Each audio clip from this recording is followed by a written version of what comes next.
Há quem diga que eu não sei de nada, que eu não sou de nada e não peço desculpas, que eu não tenho culpa, mas que eu dei bobeira e que Durango que quase me pegou.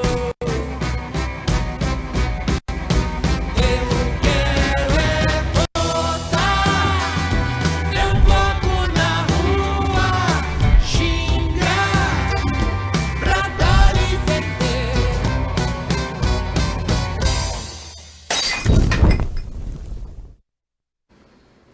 Boa noite, amigas e amigos dos analistas.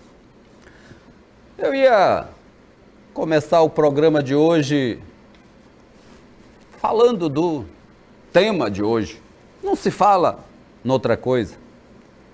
Aí eu vi aqueles dois jovens cabeludos, com aquele olhar esperançoso que aparecem quase no final da abertura deste programa, e mudei de ideia. Me lembrei que hoje é dia 19 de agosto e que a juventude é aquele momento em que a gente coloca a mão no punho da espada porque sabe que vem uma guerra pela frente, que é a vida de quem acredita nela e de quem acredita que a vida não é única e não é nossa. A vida é de todos nós. Vendo aqueles dois jovens, me lembrei de um jovem que na UFMA foi revolucionário, peitou professores pouco democráticos, vamos colocar assim, às vezes tendo até que partir para ondas maiores do que o diálogo. O outro não. O outro era do diálogo, das artes, do teatro.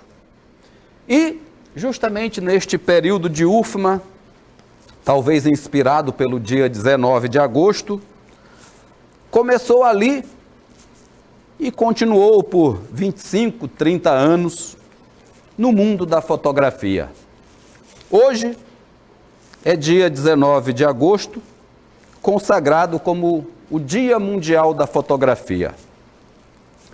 Este jovem era eu, que em 1989 passei a tomar conta do laboratório de fotojornalismo da UFMA, onde permaneci por uns 2 ou 3 anos, e depois segui a carreira de fotógrafo, muitas vezes encontrando meu amigo Felipe Clã, também empunhando suas Canon, enquanto eu empunhava minhas Nikon, e assim seguimos.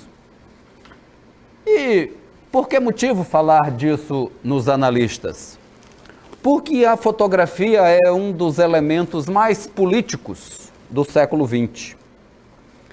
O século XX é por alguns chamados de século da imagem. E foi ali, em meados do século XIX, já caminhando para o final, que inventaram essa coisa chamada de fotografia. E ela foi inventada por muitos. Os chineses, embora tenham inventado até o macarrão, na fotografia eles não colaboraram.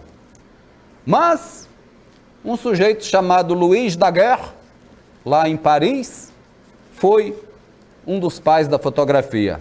Ali do lado, na Inglaterra, William Fox Talbot, também na mesma época, realizando as mesmas pesquisas, e naquela época não tinha internet, então cada um pesquisava sozinho, também conseguiu êxito na invenção da fotografia. E agora, pasmem, mas está lá no Museu da Fotografia em Paris, como o terceiro inventor desta técnica, desta tecnologia, está o brasileiro Hércules Florence, ou Hercule Florence, como queiram. Ou seja, o Brasil está consagrado como um dos inventores da técnica fotográfica. Esta que viria a ser uma das peças da revolução midiática do século XX. Não à toa, a fotografia tem sido tão estudada, e não por técnicos de impressão ou por criadores de imagens, mas por filósofos. Um dos grandes trabalhos em relação à fotografia é do filósofo Roland Barthes, que passou a investigar esta técnica muito profundamente.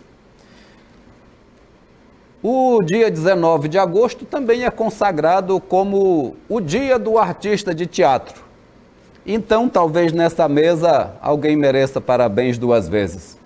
Não é, Felipe Clã? Boa noite, eu já me demorei muito, deixe-me introduzi-los na discussão. E aproveitando que Felipe também é fotógrafo, e quem é fotógrafo um dia nunca vai deixar de sê-lo, e professor Saulo Pinto, que pode ser chamado de economista, mas, segundo eu já discuti, inclusive defendendo ele, embora ele não saiba, chamei-o de filósofo, ao invés de economista. Dado a sua literatura, que aliás eu aconselho, está muito ligada a isto. Então, Felipe, acho que hoje a gente faz esse pequeno parêntese, né, neste nosso ofício tão danado que é a fotografia. Olha, você veja, ontem nós perdemos Manuel da Conceição, né? O que foi de gente me pedindo fotografia de Manuel foi uma coisa impressionante. E a fotografia não se perde no tempo. A fotografia, ela vai, ela volta, se modifica. Alguns modificam tirando o teu nome ou não botando crédito. Ou, né? ou você que perde o nome. É verdade. Você hoje é Felipe Clã, fotógrafo, homem de marketing. Daqui a 200 anos você vai ser chamado de um homem do século XX. Verdade. Barthes nos ensina isso. Então, assim, não sei, eu acho que falta um resgate aí na questão da imagem, de uma paixão. Eu sinto muita saudade daqueles fotógrafos que não eram somente contratados pelos jornais, pelas revistas, para o fotojornalismo. Eram aqueles fotógrafos, aqueles registradores do tempo, que a grande expectativa permanente deles era encontrar um grande furo. Ou seja, muitas vezes, grandes manchetes, grandes matérias se iniciaram pela foto que esses homens incríveis souberam fazer nas ruas, junto ao povo, registrando os fatos. Lembrando que às vezes as palavras não conseguem alcançar, mas a fotografia, de uma forma fantástica, traduz muito aquele momento que está lá registrado para a história. 2 fotografias icônicas da política. A de Jânio Quadros, com os pés equivocados, sem saber para onde se dirigir, e a da garotinha de 7 anos de braços cruzados, recusando a mão do ex-presidente João Batista Figueiredo. Professor Saulo, o Brasil tem um dos grandes nomes da fotografia mundial atual, que é um colega seu economista, chamado Sebastião Salgado. É coincidência a economia estar com este pé na fotografia? Boa noite. Depois de hoje ele está malvado, não está? De uma longa pausa, né? Faz algumas semanas que eu não venho a um programa. Mas olha só, eu acho que a economia ela é estranha à fotografia. Ela não é estranha pelo fato de que a fotografia ela expressa de alguma maneira as misérias da economia. Mas tem muito mais relação com o fato de que a economia ela virou uma ciência muda, né? Uma ciência com muita pouca relação, ou ela busca ter muita pouca relação com as outras formas de expressão da experiência humana. E eu estou dizendo isso para começar, você está falando, eu fui lembrando aqui de 2 figuras que eu gosto muito, que eu recentemente li alguns livros, né? A Susan Sontag escreveu um livro sobre fotografia. Especificamente um livro chamado Diante da Dor dos Outros. O livro está na minha cabeceira, esse livro, para ser bem sincero. E eu peguei o livro novamente quando eu vi a fotografia do Talibã, né? a situação daquela quantidade imensa de pessoas se agarrando no avião. Imediatamente eu fui à biblioteca e peguei esse livro da Susan Sontag e fui folhear novamente e fiquei me perguntando o que a Susan Sontag se perguntara. O que significa o sofrimento do outro? Como é que a imagem, o que a imagem representa? A imagem é objeto da nossa indignação ou é a nossa posição no mundo, mediada pela imagem, que faz com que a gente se indigne com a fotografia? Então isso produz um conteúdo bastante explosivo. E um outro autor que eu gosto muito, ele é professor de História da Arte na França, uma das Paris, eu não sei qual delas agora de memória, chamado Didier Huberman, que é muito conhecido, trabalha com teatro, com arte, tem uma quantidade muito grande de livros, inclusive publicados no Brasil. E recentemente eu li um livro dele extraordinário, que eu recomendo muitíssimo, chamado Cascas. E esse é um livro que ele faz uma experiência no campo de Auschwitz, Birkenau Auschwitz, e ele vai fotografando. E a partir de pequenas fotografias que ele tira, ele elabora uma expressão filosófica sobre a relação entre a memória, a dor e o significado do museu de Auschwitz. O que significa aquilo, né? Então, acho que são duas sugestões de leitura aí para os nossos telespectadores que eu li recentemente e acho que são trabalhos realmente muito sofisticados e belíssimos diante do que é a tragédia da catástrofe, né? Quer dizer, nós estamos diante de um cenário de catástrofe que não está do outro lado do mundo, não está do outro lado do muro, mas a catástrofe talvez esteja corporificada em nós mesmos. Isso para mim que é mais aterrador. Essa catástrofe, que é a catástrofe do eu, nenhuma fotografia é capaz de capturar. Muito bem. Engraçado, professor. Meus colegas sempre brigam comigo, que diz que eu sou um traidor da academia, que eu deveria ter seguido a carreira de pesquisador. A minha monografia é sobre fotografia, logicamente, e mais loucamente sobre filosofia da fotografia. Sim. O Sebastião Salgado, que é economista, como eu falei, uma vez perguntaram para ele: professor, para ser um bom fotógrafo, o que você precisa? Aí ele disse: rapaz, deixa eu ver, um manual de fotografia? Não, isso não precisa. Leia um bom livro de economia. Pronto, é só isso que você precisa. Porque a fotografia, de acordo com o mestre Philippe Dubois, outro pesquisador francês, para citar mais um, que é a base da minha teoria fotográfica, dizia isso, né? Que a fotografia é um ato, ela não é uma técnica, ela é um ato. Tanto é que o principal livro de professor Dubois chama-se O Ato Fotográfico. Imagens à parte e deixando um pouquinho isso de lado, falaremos sobre fotografias especiais, já, no próximo bloco. De volta aqui com os analistas. Hoje, professor Saulo Pinto está de volta, o bom filho a casa torna, e o filho melhor ainda não carrega do pé dela, né, Felipe Clã? Mas, meninos... Tem multa? Não. Não? Não. Saulo Pinto pode tudo aqui, você também.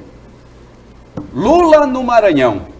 Recebi tanta fotografia do jantar ontem.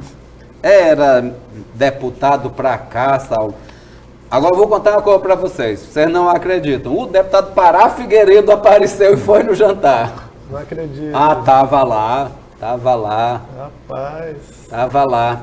Aí tem gente que diz que teve gente que tentou se esconder de fotografia, mas Lula puxou pelo braço e disse: não, fique aqui, você é do grupo.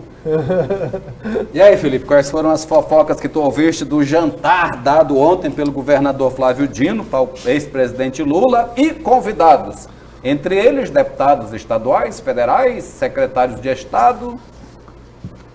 Olha, os rituais da corte não mudam, né? Os rituais da corte não mudam. Dizem que esse mudou, foi um jantar simples.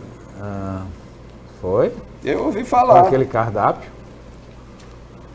Né? E por maldade, inclusive, me mandaram... Eu achei meio brega, né? Mas tudo bem. Não, me mandaram uma gravação, não sei por que foram abrindo lá, né? As panelas, como diz lá no interior, que não é panela, para mostrar a comida e tal. Não entendi muito bem. Se alguém de forma esperta colocou o coitado do cara lá da empresa que serve ao Palácio. Olha, o que é mais interessante é o seguinte, a pergunta que se faz é mais devida, o Lula veio para fortalecer ou veio para confundir logo de vez a política no Maranhão? Porque o jantar de ontem demonstrou o seguinte, todo mundo atrás do apoio do Lula, e talvez de uma forma equivocada, porque não é a hora de estar se fazendo isso, não é verdade? Até por uma questão de elegância política. Você tem que receber o cara, conversar, falar sobre o Brasil, né? Mas o pessoal estava mais interessado em estar lá do lado dele. Talvez estivessem eufóricos, apaixonados, né? Do mesmo jeito que do outro lado tem os eufóricos e apaixonados, desse lado também tem. A grande verdade é o seguinte, o Lula vai passar pelo Maranhão, sem deixar definido o seguinte, o Flávio Dino ainda tem chance de ser vice dele, e segundo, é confirmado que temos mais um candidato já, porque pela entrevista ontem do deputado, né, deu para entender, eu não sei se Geraldo entendeu também isso, que ele trouxe o recado que Felipe Camarão já está sendo apresentado pelo PT como um dos candidatos a governador. Será? Não entendi assim não, mas Saulo, e você? Olha, eu acho que há duas candidaturas, né, bem definidas, que são duas candidaturas que tentam ali, de alguma maneira, disputar o espólio do dinismo no governo e no Maranhão. Duas candidaturas que elas são aparentemente muito diferentes, mas substancialmente não são tão diferentes assim. A impressão que eu tenho a quilômetros de distância, né, observando o fenômeno da micropolítica aqui no Maranhão. Mas eu acho que o caso do Felipe Camarão, eu acho que sim, o Felipe Camarão não está fora do jogo. O problema é que você tem que combinar isso com o resto, né? E não sei se isso está combinado. Então, a impressão que eu tenho é que o Felipe Camarão está se autoconstruindo, né, nos últimos meses, para tentar ter uma imagem pública sólida, né, no sentido de que logo a guerra de pesquisas ela vai começar a funcionar, e a impressão que eu tenho é que o Felipe Camarão, de alguma maneira, tem a expectativa que o seu nome possa aparecer timidamente em numa tendência de crescente, numa possibilidade de que isso pudesse animar o candidato do Lula no Maranhão, entre aspas, porque seria o candidato do PT. Agora, eu acho que isso para mim é o menor, entende? Assim, a minha grande preocupação, a gente discutiu isso aqui em programas para trás, é que não há debate nenhum de ideias. Isso me incomoda demasiadamente. Até agora, já que você estava falando sobre fotografia, e eu estou acompanhando um pouco a vinda do Lula aqui, por inúmeras razões, e acompanhando um pouco a função da micropolítica, e é impressionante como a disputa é pela fotografia com Lula mesmo. Quer dizer... Mas foi tudo organizadinho, professor. Era de 2 em 2 para ir tirar fotografia com Lula. A perspectiva de conteúdo, ela está completamente subtraída. Quer dizer, embora Lula seja, de fato, um representante muito importante, favorito, inclusive, para ganhar as eleições ano que vem, na tentativa de retomar o país do que a gente tem experimentado no último período, mas nós não podemos ter uma candidatura do Lula desprovida de um debate de conteúdo. Quer dizer, o que significa o governo Lula novamente, a presidência da República? Eu acho que essa é uma pergunta que qualquer pessoa tem que fazer. Qualquer, inclusive, apoiador do Lula. Ele precisa fazer essa pergunta. Porque senão, a gente vai estar fazendo uma discussão de mito. E o mito é a anulação da política. Exatamente. A mitologia, ela nega a política. Se a gente pegar o debate mais antigo dos gregos. Então, o que nós temos que fazer aqui tudo bem, nós estamos com Lula? Ótimo. Agora, o que significa estar com Lula e o que significa a candidatura de Lula? Significa retomar o acordo que manteve aquela governabilidade frágil dos ciclos do governo do PT, que inclusive levaram o governo do PT, o Lula, à cadeia, porque essa mesma turma que votou no Lula, que estava com o Lula, é a mesma turma que impeachmentou a Dilma. E a mesma turma que agora está todo mundo correndo para os braços estava com o Bolsonaro e uma parte já está começando a correr para o Lula. Porque toda a movimentação do Lula no Nordeste é para tentar blindar, ou isolar o bolsonarismo do Centrão. Tentar recuperar novamente a ascendência que o Lula teve sobre esses políticos tradicionais. Uma parte significativa deles, vinculadas a essa lógica do tomar lá da cá, que é o que a gente conhece na política brasileira. E isso é muito ruim, porque significa o quê? Significa que nós vamos ter apenas uma mudança absolutamente importante de governo, mas ela precisa estar vinculada à retomada de um projeto de país que considere o debate do desenvolvimento, da pobreza, da fome, o problema da educação. Eu vou ter um dado só para vocês perceberem. 2019 e 2020, o governo Bolsonaro investiu 3,5 bilhões em 2019 e 3,3 bilhões em educação. Investimentos, que é tirando custeio, né? Infraestrutura, laboratório, ampliação das universidades. Se a gente pegar a série histórica, no governo Dilma, em 2012, que foi o pico da série, o governo investiu 15 bilhões. 15 bilhões. Nós estamos falando aqui, gente, de 4,5 vezes mais do que a média dos últimos 3 anos. Ou seja, as universidades estão completamente sucateadas. E a gente precisa debater isso. A fotografia é importante, ela pode gerar algum tipo de repercussão para quem vai disputar a eleição no ano que vem. Pô, maravilha, ótimo. Mas o mais importante é qual é o programa, qual é a agenda política que nós vamos inserir para tirar o Brasil da pobreza, porque, Felipe, as pessoas estão passando fome. As pessoas estão sem acesso à educação, porque a universidade pública, as instituições de educação técnica e tecnológica não têm dinheiro para abrir. A pandemia, na verdade, salvou, entre aspas, o funcionamento das universidades. Se não fosse a pandemia, que é uma tragédia absurda, as universidades e os institutos de tecnologia não estavam funcionando porque não há recurso para funcionar. Essa é a agenda que deve interessar a população e não apenas tratar o Lula como mito ou tirar fotografia com o Lula. Isso para mim é importante, mas é absolutamente secundário diante do que é a agenda central que a gente precisa discutir para tirar o país dessa situação lamentável e catastrófica que a gente vive. Sem contar com 50 milhões de pessoas que não têm emprego ou trabalho, Felipe Clã.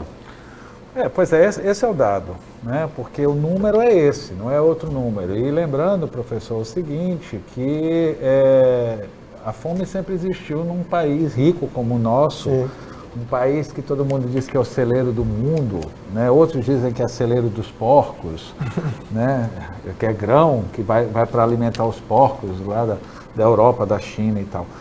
Ou seja, não há um menor planejamento. E quanto à questão do plano de governo, eu lembro a vocês que aqui nesse programa, já há muitos meses, nós vemos debatendo essa questão de que nenhum governante fala que pelo menos vai começar a organizar o debate.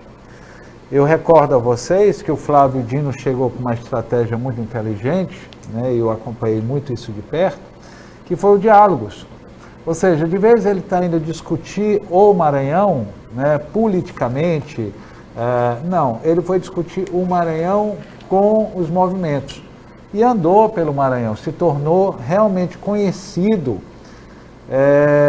porque 4 anos antes eu estava lá cobrindo a campanha dele e as pessoas perguntavam para mim na rua, ei, quem é o Flávio Dino? O Flávio Dino em cima do carro.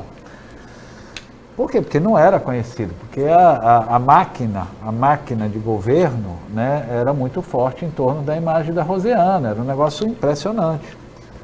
Digo novamente, eles não respondem para a imprensa quando é que eles vão começar a organizar o debate, né, como que eles vão organizar o debate e, principalmente, se eles já têm proposta para levar para o debate.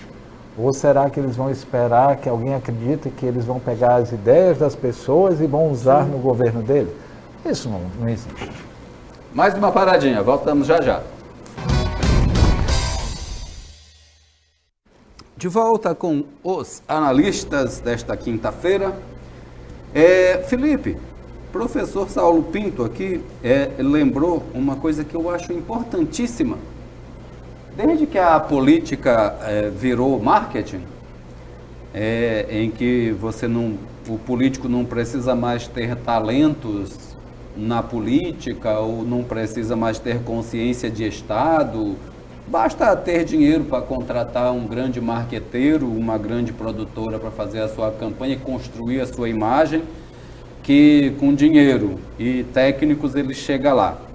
Aí professor Saulo lembrou a questão do mito, que é outra coisa trabalhadíssima dentro do marketing eleitoral dos últimos muitos anos, e lembrou também muito bem que nenhum mito salva nada, nem mito Bolsonaro, nem mito Lula, que o que a gente precisa é de muito trabalho.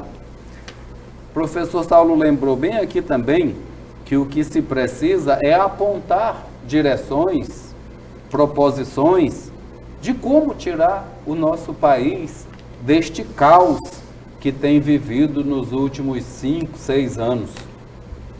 Você acha, Felipe, vou começar por você, que vai chegar uma hora em que as abóboras vão começar a se acomodar na carroça e eles vão chegar com estas propostas para, pelo menos, trazer alguma consciência para dentro das campanhas? Olha, eu prefiro dizer o seguinte, precisam voltar na estrada para recolher as abóboras, porque as abóboras a carroça quebrou a parte de trás e as abóboras ficaram no caminho, que é a população. A carroça está vazia, a verdade é essa. Lembrando que o marketing os homens de marketing não são os homens que criam as imagens, eles criam as estratégias logísticas. O pessoal da publicidade é que tem esse papel de formatar, eternizar, claro, tirado pelas ideias dos marqueteiros que fazem todo um estudo científico de todos os processos dentro da coisa. Os mitos ficam velhos, os mitos ficam ultrapassados. Muito rapidamente, você no poder, você envelhece, né? A gente assistiu sempre isso. Eu não vejo a curto prazo, infelizmente, isso é uma coisa que todo dia eu acordo e durmo com essa tristeza. Eu não vejo nenhum especialista, até talvez na economia, no marketing, seja no que for, tá entendendo? Com capacidade de colocar esse país a curto prazo ou a médio prazo, né, de novo, numa linha crescente que a gente possa ter. É fato o seguinte, nós nunca soubemos aproveitar a bonança. O governo Lula, a partir do governo do Fernando Henrique, chegou tendo dinheiro. O que é que nós fizemos? Nós somente gastamos, nós não trabalhamos a questão da poupança, nós não temos a tradição de poupar, nós não temos a tradição de ensinar a população e o governo a só gastar o que tem. Né? Hoje eu estava vendo o endividamento da população brasileira. É assustador, assustador. É uma coisa que não tem mais tamanho, ou seja, está todo mundo endividado. Na mão dos bancos. Na mão dos bancos. Há 3 meses atrás, 4 meses, professor, o senhor me corrija se eu estiver errado, nós estávamos com 56% da população endividada. A mais ou a menos, né? Hoje nós estamos chegando a 70 e poucos %. Ou seja, uma nação que não tem poupança e só está devendo, onde é que vai se tirar o dinheiro? Não vai, porque os bancos não vão emprestar. E se os bancos emprestarem mais endividamento vai ter. Só tem uma consequência. As pessoas estão pedindo dinheiro para comer, não é para outra coisa. Porque ninguém está mais correndo atrás de emprego quase. Não tem. Então, imagina a consequência disso a longo prazo. A longo prazo. É muito grave a nossa situação para nós estarmos vivendo de mitos do passado e mitos do presente. E só para acrescentar, professor, antes de lhe passar a palavra, lembrando que o maior endividado é o Estado brasileiro, que deve tudo aos bancos, que paga uma percentagem gigantesca do que arrecada de juro para banco. E queria acrescentar na discussão que novamente a comunicação, que a comunicação continua como o elo de toda essa situação que a gente vive. Só que a comunicação está sendo operada por milícias. A gente deixou de ter uma comunicação direta porque entraram as milícias, inclusive as milícias digitais, que é uma guerra de mentiras, Sim. professor. Não, a situação do Brasil é cômica e trágica ao mesmo tempo. Porque olha só, o Brasil não pode, voltando àquele assunto do endividamento, o Brasil não pode ter uma estratégia de desenvolvimento ou de crescimento econômico, para ficar mais restrito ainda, pautado no endividamento da população. A população já está endividada, não há espaço mais para nenhuma forma de endividamento. E esse tipo de compulsão para consumo, né, que o neoliberalismo produziu a partir dos anos 90, que as pessoas elas precisam ter 20, 30 pares de sapatos porque 4 não serve, precisam ter 4 telefones de aparelho de telefone porque apenas um não é suficiente. Quer dizer, e tudo aquela maluquice, né, que a gente observa que é ainda mais com o peso ficcional da propaganda, né, da publicidade atrelada às grandes marcas, a própria ideia agora de que o comportamento é uma marca, né? Quer dizer, que avançou ainda mais no último período. A própria ideia de que o comportamento humano ele está sendo extraído e transformado aquilo em uma forma de acumulação de capitais. Quer dizer, então você está diante de um cenário muitíssimo difícil. E óbvio que quando a gente olha para a política, por isso que eu estava falando, cobrando um pouco a coisa da política, porque a política está separada da ciência. Ou seja, a política não é mais, ela não tem nenhum tipo de amparo com a ciência. Quer dizer, como é que você vai formular políticas públicas sem ter algum tipo de plano, de planejamento? E, obviamente, aquilo precisa estar sustentado em evidências científicas, em análises científicas, em projeções científicas. Mas também a ciência não pode tomar conta da política, entende? A ciência ela precisa ser um instrumento para a política, ela não pode cientificizar a política, porque a política tem a ver com a vontade, tem a ver com a soberania popular, tem a ver com o dissenso, tem a ver com a decisão da maioria.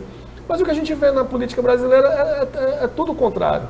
Quer dizer, você está indo para mais um processo eleitoral em que a combinação publicidade e marketing, elas são preponderantes na construção da imagem, na construção daquilo que vai ser vendido. A própria construção palavra. da verdade, professor, o que é pior. A verdade. A verdade, eu me lembro do grande filósofo francês que dizia o seguinte: a verdade é o momento do que é falso. O Guy Debord, lá em 1967, na Sociedade de Espetáculo, que pode ser tratado, deveria ser tratado como um grande livro para entender o marketing contemporâneo, a publicidade contemporânea, porque é uma crítica a tudo isso. Então, quer dizer, se a verdade é o momento do que é falso, nós estamos diante de uma situação que verdade e mentira são indistinguíveis.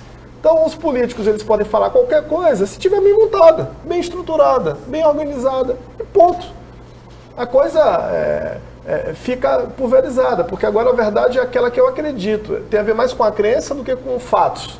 Tem mais a ver com aquilo que o sujeito ele advoga para si mesmo do que, de fato, com algum tipo de correspondência com a realidade. Então, é por isso que eu estou querendo dizer com isso.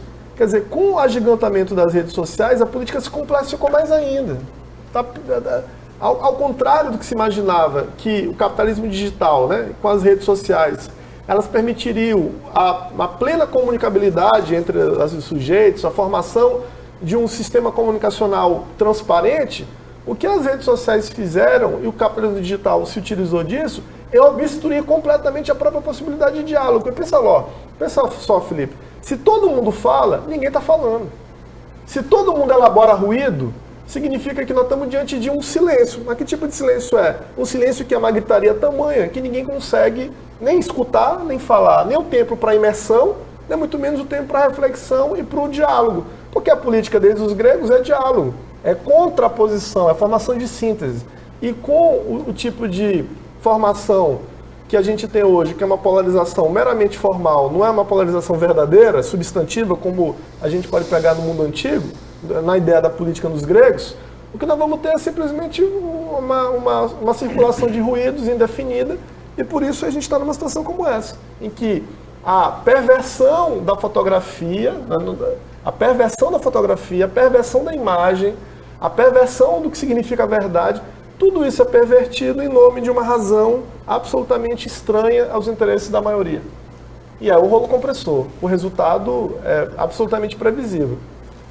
Maravilha. Uma das grandes discussões da fotografia no século XX ainda era a quantidade de real que havia na fotografia. Muita gente estudou isso, inclusive eu.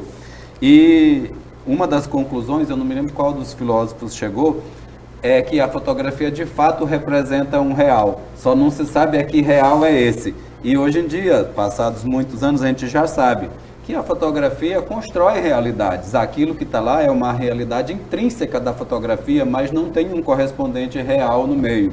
Mas deixando a teoria dos signos para lá, e voltando à comunicação, professor, misturando Guy Debord com a sua sociedade do espetáculo, o Bauman com a sua sociedade líquida e a teoria de comunicativa do Habermas, do velho alemão, que já está com 90 e tantos anos, é desesperador de ver que quando o meio se transforma na mensagem, que é justamente esse ruído intenso que o professor se referiu, em que a mensagem ela não tem um emissor e um receptor, ela vai e volta sem parar e sem ter feedback nenhum, por isso é que vira esse ruído, até porque as mensagens são construções apáticas dentro da realidade social que a gente vive, porque são mensagens montadas de propósito, não para explicar, mas para confundir a realidade, fica desesperador.